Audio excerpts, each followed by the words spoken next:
Now we're on to the third time that I try and record this video, and hopefully my audio doesn't break and I end up recording 15 minutes for a third time with it sounding terrible. So, getting to this chapter in Chainsaw Man, as I've said before, the thing about Chainsaw Man that I think is its greatest aspect is it's completely unpredictable.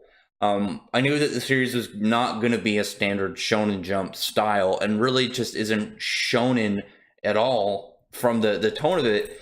And I knew it wasn't going to be that after seeing who the author was when the series was first announced. If you've ever read Fire Punch, you know how weird he is.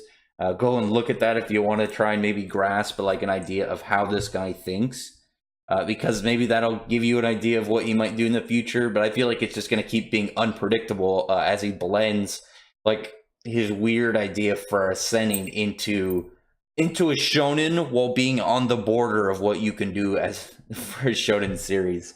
And I talked about in the last review that it wouldn't surprise me if Denji lost his virginity in this one after Himeno like offered to have sex with him. And you get a lot of like scenes like this in shonen series, and it does a lot of these like fan service harem style, not just like normal fan service, like straight up like lewd harem series, you know. And a main character will be in a position where in a real sense, there's no way they wouldn't get laid. And there's a reason, some ridiculous reason that they don't. And usually it happens like multiple times throughout the series. And I like how it was handled in this chapter. Because, again, it wouldn't surprise me if the author Fujimoto like went through with it. It wouldn't have surprised me. But Denji, who, the whole thing about Denji's character I find really interesting is the fact that he grew up in pretty much under his dad, who was only working for the mob and how much money he owed them, doing whatever like shady stuff along the way. But Denji didn't really get to grow up as a person. He grew up just working, and because of that, he didn't really have much to his own character. So by the time the series started, he's 16. He didn't know how to really act. He didn't really have a whole lot to himself. So he comes off really awkward at a lot of times just because he doesn't have any experience talking to people. He doesn't even have any experience like being himself. So you'll get like parts where he doesn't like, he'll try really hard to be like a shonen character. Like he's that part when he was talking to Makima about if he tries really hard, then he can defeat the Gun Devil. And again, it's some like super optimism and like good guy attitude you'd see in some shonen characters. But Denji trying it, and it just doesn't feel genuine. You can see him trying, and I like that. I like that he's slowly becoming his own character as this series is. But because that he doesn't have all this experience, and he's very he just doesn't know like when people are manipulated. Because that's the whole thing about Makima is Makima, she doesn't treat him like a subordinate or what Denji thinks. Denji thinks that she potentially has an affectionate idea for him, like in a romantic sense, but she really just kind of looks at him like a possession. You can tell that to her, he's just a pet, which is the reason why she even didn't kill him in the first chapter. So again, it's understandable. She seems very smart and manipulative. You can tell with Himeno, who thinks Aki probably has a thing for her. In reality, I feel like he just respects her for both being powerful, but also the fact that she is very smart, and you can tell she knows what she's doing when talking to people, and not just the sense of like, I know how to get people to do stuff. You can tell that she has skills in manipulation of others around her, which definitely leads into one of the reasons I I wanted Denji to go through with it and get laid, but I didn't want him to in the aspect that's like he wants Makima, and it probably would affect him a little bit as as a character if she wasn't his first, and it was just like this drunken encounter. But Himeno especially, because it's obvious seeing her interactions with Aki that she's got a thing for him, and she straight up says it in this chapter. So that at least is something. But Denji did get some character development out of this, just a little bit. Like I said, he's been getting very, very good gradual bits, and then some that have really affected his character entirely. Like we saw in the Eternity Devil arc, that he had his own character trait. He doesn't like to be indebted to people, which again makes sense given the entire backstory of his life until the events of chapter 1, where he got his powers. And he doesn't like being indebted to people because he didn't have a life. He spent every day living in poverty, having to eat stuff out of dumpsters, and hopefully he makes enough money while selling body parts so the mob doesn't kill him. And while Himeno is just completely like Himeno is just completely just controlling him at this point. She's telling him what to do. He's just doing it. He doesn't really. You can tell he doesn't know how to say no in this situation. He's just being dominated here. And while she's getting ready to take off his pants, she finds a Chupa Chup. And I've had a Chupa Chup before. They're like more cream-based suckers, and they're all right. And he thinks back to Makima, who gave it to him, and she's kind of like laying kind of like her influence on him at this point, because now he's got, he's a little bit upset, and she's like, what's, you look upset, and he's like, well, my first kiss was with this chick who threw up in my mouth, so I'm gonna forever, when I think about my first kiss, I'm probably gonna remember the flavor of vomit. And she had some good advice in this one, or at least some like worldly wisdom. It's like, well, you're alive, and throughout life you're experienced a bunch of different flavors, good or bad. And that's, I see it as just kind of like, the idea is like having both good and bad experience is just part of living. I'm sure everyone has like some memory in their life that was like, man, that sucked, but it's part of who you are. It's part of what your life has been as a journey. So it has its own kind of like aspect to it again. And she's like, here, open your mouth, and puts her Chupa Chup, or sucker, in his mouth. And she's like, okay, there, now your first indirect kiss is tastes like Chupa Chupa of a cola type, cola flavored sucker. And I'm wondering, thinking about this, as if she wanted to just make him feel better, because she sees him as a possession. But I'm also wondering, because this is a moment in his memory forever, his first kiss, as well as a first time he's gotten like a big thing like this with people on the team. And he's got this important memory that is now embedded in Himeno. And Makima, I feel like she did this mainly, I feel like she did this mainly to put a deeper, like, memorable moment that he's going to reflect upon anytime he thinks about now of this whole night, and like his first kiss getting thrown up in his mouth. He's also going to remember this, where Makima talked to him, gave him this worldly advice, and it was like, gave him his first indirect kiss and did this for him.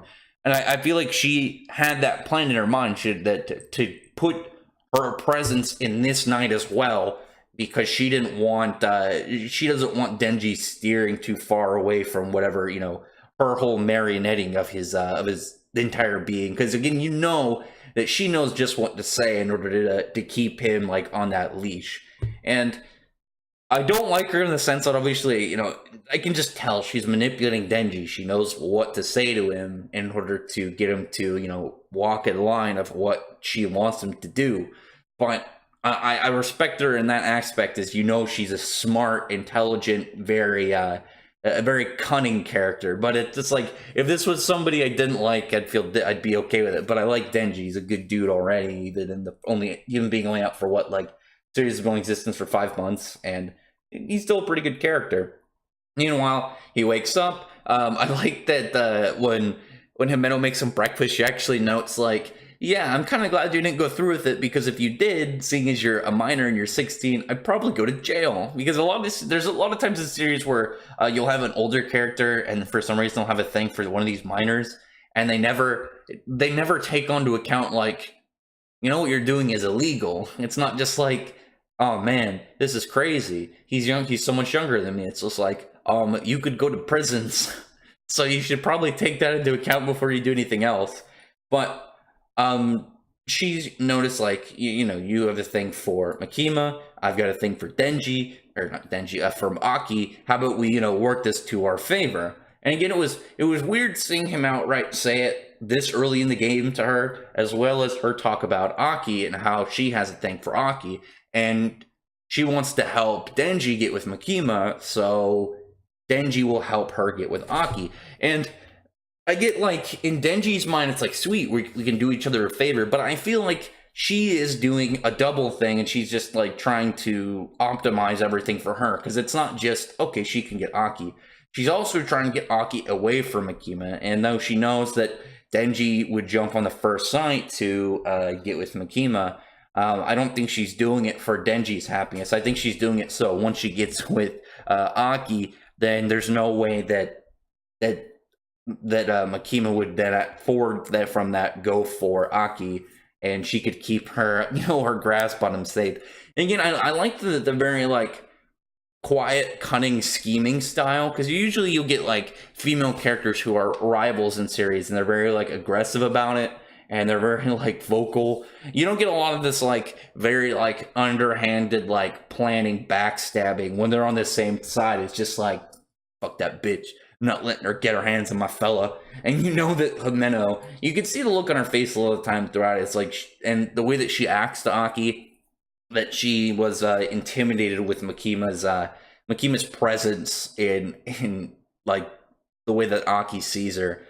And I like that about Himeno as well. Like that, like it doesn't matter if Aki sees Makima in any way romantically. She sees it that way, and she just like, I'm not letting this shit go down. I like her so far. All these people are manipulating Denji, and I'm wondering at what point he's gonna realize all this, and he's probably gonna come around and be like, "Not no more. You guys aren't gonna have your hands on me like this." Is further point. But as I said, like it wouldn't have surprised me if he went through with it at the start of the chapter and got laid. Like that would have been a huge surprise in like the idea of it as a shonen series, like a weekly Shonen Jump series. But it wouldn't have surprised me as much for Chainsaw Man because Chainsaw Man is so weird. But I like the way it was handled that it wasn't. But then it's like, okay, the crazy surprise isn't happening in this chapter. But that's not true. Because now we got at the end of the chapter, the last few pages, Makima is just like, oh yeah, we're going to Kyoto. I hope we can get there and get some lunch. I'm hungry. She's just talking about like, she's going to meet some bigger people in Kyoto, some big wigs in the organization. And reflecting on how she had fun in the events prior, the night prior, drinking and just having a fun social time with your coworkers. And then 4 dudes, 2 in front and 2 in the back, pull out pistols and shoot him dead, like light up like bullets through Makima's head and chest, and the dude next to her killed him. So this could go 3 ways. This can go 3 ways as I see it. Either Makima stays dead, and it's really the idea of her that is the more impactful piece on Denji throughout the series, kind of like how, at least at the start, like how Rize was for Kaneki in Tokyo Ghoul, the way that she kind of like, was always like in his mind, and it was more of like how he saw her, and it was just kind of spooky, but not her actual self, but just kind of like this kind of like image, this mental image of her, and how it affected the Kaneki throughout it. Or this is going to be the way that this is going to be where we see her powers. Maybe those are fakes, or she can come back from the dead. Something that is just like a display of what makes maybe Makima powerful. Because even though she's smart, she's very intelligent and cunning. You can tell, and get manipulative.